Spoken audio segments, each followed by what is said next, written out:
In this episode, I'm going to introduce you to a New Zealand hero, a man who embodied the true attributes of what it means to be a Kiwi and an Anzac. He was hardy, intelligent, unassuming and bold, with a healthy dose of that classic Kiwi ingenuity, the sort that is cooked up in back sheds with a bit of fencing wire and an old engine, and the sort of quiet genius that doesn't need recognition, just results. In a crisis, he showed his true stature. It wasn't just that he showed no fear, he seemed to rise above the chaos, possessed by a fierce detachment that gave him a bird's eye-like view of the situation at hand. If you were charging into battle, sailing through treacherous waters, looking for lost pirate treasure, or being shipwrecked in Antarctica, there was no one else you would want by your side other than the great Frank Worsley. At the outbreak of World War I, as the world descended into chaos, the age of discovery was coming to a close. Frank Worsley, the eternal dreamer, found himself caught between two forces, war and wonder. The last uncharted frontier was Antarctica, this vast frozen world at the bottom of the globe. Back then, exploring the polar south was probably the equivalent of what space travel is to us today. A hostile, alien landscape that had to be navigated with rudimentary tools. Flight was still new, and radio was still in its infancy. Everything beyond the Antarctic Circle was yet unknown and terrifying. We've all heard of Ernst Shackleton and the infamous journey to Antarctica on his aptly named ship, the Endurance. But one of the men who made that legendary story possible, one who quite literally got them home, was this unassuming Kiwi sailor, Frank Worsley. Frank Worsley grew up in Akaroa by Christchurch in the South Island of New Zealand. At around 10, a brush with death sparked Frank's lifelong love of the sea. He and his brother Harry built a raft made from flax stems to cross a 3-mile-wide harbour from Wainui to Akaroa. A ballsy choice instead of walking the 9 miles back home. They used their jackets as sails, made a couple of rough paddles, and set off as the sun was setting. It was their first taste of sailing. The sea had obviously gotten into their blood, and halfway across the harbour the wind came up and the sea was washing through the raft. Spray began to break over them. Wet through, we paddled hard to keep warm, Frank Worsley wrote. When it became dark, they steered by the lights of Akaroa, finally landing on the rocks below. As they made their way up the hill, a horseman appeared through the dark, their father. Harry got a short, sharp hiding, and Frank was shaken. The sea got into his blood that day, and it never let go. It shaped the man he became, and would carve his name into history. In 1888, at the age of 15, Frank Worsley became a brass bounder, a junior midshipman on the Wairoa, a woolbark bound for London via the treacherous Cape Horn. And for over 2 decades, Worsley climbed the ranks from apprentice to master, learning the old ways of sail and the new age of steam. But it was a dream, a literal dream that changed his life. In 1914, while serving as a second officer on a ship in London, Frank Worsley had a strange dream, one that would ignite one of the greatest partnerships in exploration history. He later wrote this in his memoirs. One night I dreamt that Burlington Street was full of ice blocks, and that I was navigating a ship along it. An absurd dream. Sailors are superstitious, and when I woke up the next morning, I hurried like mad into my togs and down Burlington Street I went. I dare say that it was only a coincidence, but as I walked along, a sign on a doorpost caught my eye. It bore the words, Imperial Transantarctic Expedition. And no sooner did I see that than I turned into the building with the conviction that it had some special significance for me. End quote. Worsley went in and met Shackleton. They spent only a few minutes together, Worsley said, but the moment I set eyes on him, I knew that he was a man with whom I should be proud to work. I was committed to my fate. Not a superfluous word had been spoken on either side, but we knew, by instinct, that we were to be friends from that hour. And as the Great War loomed in August 1914, the Endurance sailed from London to Plymouth, but not before many on board, including Worsley, had indicated they believed the expedition should be postponed and the crew should disband and join the armed forces. But lucky for them, or not so lucky, depending on which way you want to look at it, the crew were permitted to press on with their mission. Worsley's role on the Endurance expedition was meant to be limited. Drop Shackleton's team off on the continent and chart the unclaimed coastlines of Graham Land. But the ice that summer was unusually thick, and on January the 18th, 1915, it took hold of the Endurance, never let her go. Now beset in the pack ice of the Weddell Sea, The men were forced to abandon ship and survive on the drifting floes for a grueling 15 months in brutal Antarctic conditions. Surrounded by nothing but wind and ice, they were tormented by hunger, driven even to the point of having to eat their beloved dogs in a desperate bid to try and stay alive. In April 1916, Worsley guided the expedition's remaining lifeboats through freezing, stormy seas to Elephant Island. 90 sleepless hours at the tiller. It was the first land they had touched in nearly 18 months. But they were still marooned, far from any shipping lanes, and hemmed in by some of the roughest seas on the planet. So Shackleton made a desperate decision, a Hail Mary. He would take the strongest lifeboat, the James Caird, and sail 1,300 kilometres across the South Atlantic to South Georgia to get some help. Worsley, the unshakable Kiwi, would be his navigator. The stakes couldn't have been higher. If they missed this island by even a few miles, they would vanish without a trace, and the 22 men left behind on Elephant Island would die waiting. The odds were staggering. The James Caird was just 6.7 metres long, a glorified rowboat, facing the most violent ocean on Earth. Their navigational equipment was basic at best: a battered sextant, a single chronometer, a compass, and rough charts. No radio, no backup, and no margin for error. He managed only a handful of celestial sightings the entire voyage, each one taken through cloud breaks so brief he had to cling to the mast with one arm, swinging the sextant with the other, scanning desperately for a glimpse of the sun.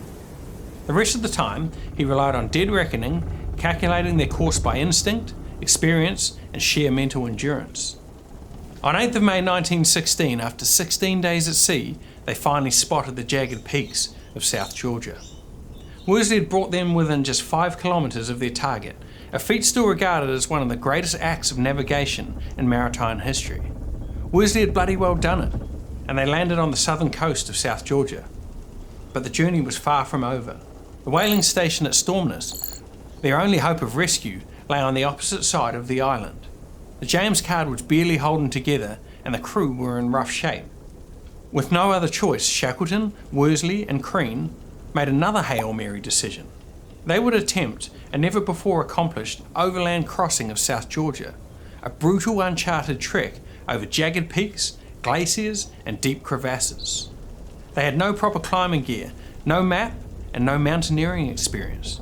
These lads were all sea dogs, not mountain men. And what followed was another miracle, a final staggering feat of human endurance, with Worsley once again at Shackleton's side. All three men later spoke of a strange sensation during this crossing, the presence of a fourth figure guiding them. They believed it was Providence. When they finally reached the station, exhausted and filthy, one of the first things they asked the Norwegian whalers after being washed and cleaned up was, "Tell us about the war. When did it end?" They had essentially been in a time machine the last 2 years and had no communication with the outside world. And in a reply that's gone down in history, they were told, "The war, my friend, is not over.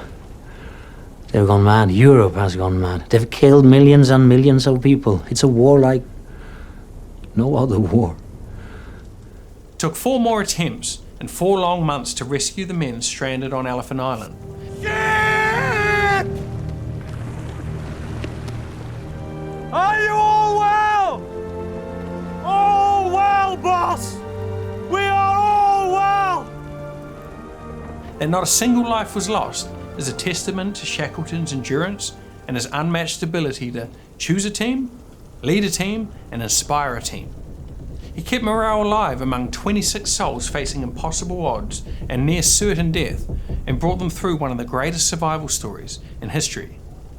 And as Sir Raymond Priestley once said, "When disaster strikes and all hope is gone, get down on your knees and pray for Shackleton." To that I'd add, if you ever find yourself in the pits of hell with no one to guide you out, pray for Frank Worsley. After returning from the Endurance saga, Worsley didn't settle down, far from it. In early 1917, he returned to England and rejoined the Royal Naval Reserve. The war had changed. German U-boats were crippling Allied shipping. 1 in 4 ships leaving Britain were being sunk. The Admiralty had turned to desperate tactics. One of them was the use of Q-ships, or P-boats, decoy vessels crewed by disguised naval officers with hidden guns. Worsley and Joseph Sternhouse, another Antarctic veteran, signed on. They were quickly sent to HMS Pembroke at Chatham for a crash course in U-boat hunting, and Worsley was soon given command of the Q-ship PQ-61 with Sternhouse as his first officer. On 26 September 1917, Worsley got his first taste for action. UC-33, a German mine-laying submarine, had just torpedoed the tanker San Zeffirino off the Irish coast. Worsley closed in to inspect the damage.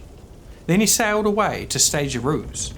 He slowed PQ-61's engines, creating the illusion that they were retreating. Then he looped back around, using the damaged tanker as cover to mask his approach. As they rounded the tanker's stern, the German sub surfaced, preparing to finish off its target with gunfire.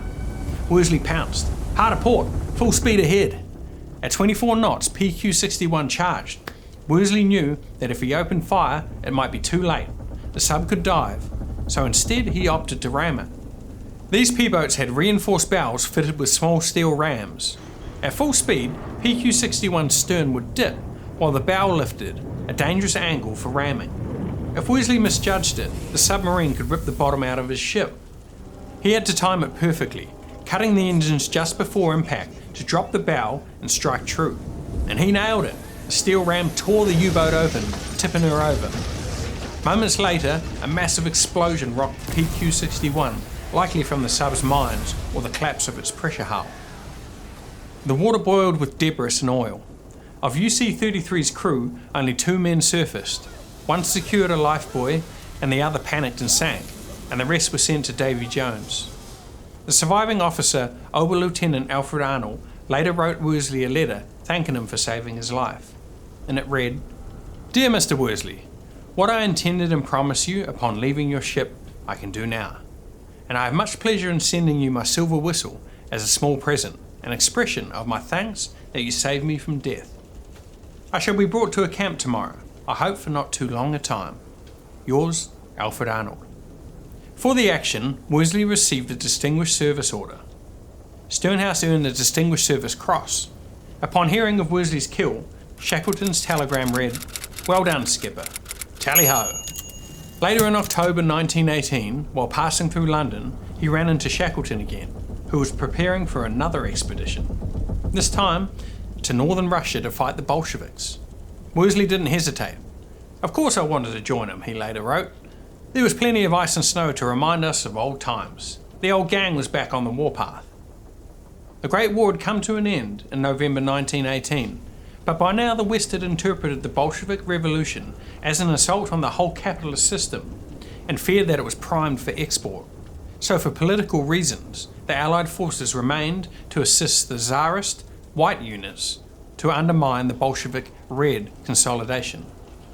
Worsley spent a couple of months shelling the Bolsheviks from the HMS Cricket on the Dvina River in northern Russia, but the real fight was on land, and he wasn't about to miss out on the action. So he joined a raiding party that slipped behind enemy lines, trekking 20 miles through dense Russian forests to the Bolshevik front. After a single night's rest, they crossed the Pucha River on floating logs, vanishing into the trees. 8 miles in, they struck gold, a road lined with telegraph wires. One of the team tapped in and intercepted a message. A Bolshevik convoy was inbound. So they set their trap. The ambush was brutal and fast. They fixed bayonets and Worsley led the charge. Horses panicked and the raiders tore through the convoy. They seized documents, dismantled the carts, and vanished with 6 of the best horses. "The countryside would be buzzing like a hive of bees after us," Worsley later wrote. But they wouldn't know which way we'd gone. He led them back with the same compass he had used to get to South Georgia, through bogs, forests, and freezing marshes, no food and very little rest. On the 3rd day, surrounded, they charged again with bayonet, Worsley bellowing, "Yoicks, tally-ho!" as they scattered the enemy. Outnumbered, hunted, and yet thanks to Worsley's leadership and grit, all 25 men made it back alive. For this daring raid, Worsley was awarded a bar to his Distinguished Service Order and the Russian Order of St. Stanislaus. His citation praised his unfailing, cheery leadership and gallantry behind enemy lines, and Worsley, in typical modesty, wrote, "Why they thought it was so deserving, I've never found out. Nevertheless, I am deeply grateful for an honour which I greatly prize. When the guns finally fell silent, Worsley didn't rest. He couldn't. The war was over, but peace never really suited men like him. Worsley was like a man from an earlier age, probably better suited in a frigate duel of the old days, or sailing some galleon with Captain Morgan or Dampier. One of Worsley and Shackleton's dreams was to find the mythical Tuanaki, an island said to lie somewhere south of Rarotonga. A lost paradise with warm water, pearl lagoons and untouched beauty. He and Shackleton had talked about it endlessly on the Endurance, trying to keep their minds far from hunger and cold. Then in 1922, aboard the Quest, their last expedition together, Shackleton brought it up again. Now about that old lagoon, Skipper. I wonder whether I shall ever see the Skipper's Lagoon. A few hours later, Shackleton was dead and would be buried on South Georgia, where they had once made their legendary journey together. In 1934, Worsley signed up for an expedition to Cocos Island, off the coast of Costa Rica, in search of the lost pirate treasure of Lima. Spanish gold and Incan relics, a fortune buried by mutineers and whispered about in sailors' bars for over a century. Of course it was probably nonsense, but that didn't matter to Worsley. After dodging U-boats, braving pack ice and outfoxing Bolsheviks, the idea of swashbuckling through the jungle for buried pirate treasure probably felt like a well-earned holiday. If the treasure was ever there, it slipped through their fingers and still remains hidden to this day. Even in World War II, Worsley wasn't done. At nearly 70 years of age, he still found a way to serve, joining Naval Intelligence, then briefly commanding a salvage ship. But time had last caught up with him, and in 1943, he died in London at the age of 71, passing away from lung cancer. His ashes were scattered near the mouth of the Thames, not far from where he'd stepped ashore in England as a teenage deckhand aboard the Wairoa, sailing all the way from New Zealand. Frank Worsley never struck gold, and he never chased fame. He chased something deeper: adventure, purpose, and the edge of the map. A hardy Kiwi and an eternal dreamer, he embodied the true spirit of the Anzac: enduring, tough, humble, and full of good humour, and just enough larrikin to make him dangerous. Somehow, almost by accident, he navigated his way into the history books and into our hearts. Haere rā e te rangatira. Kia ara hina a koe, e ngā hau. O te moana nui a kiwa. Ko hoi toa waka. Ki tua o te pai o Tangaroa. Engare, ka mau tonu tō tapawai. Kua tuhi tuhi tō ingoa. Ki ngā whetū. Ahakoa, ko oki oki tō kāpehu.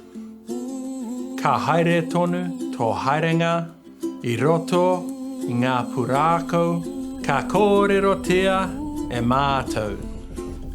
Nō reira, haumi e, hui e, taiki e.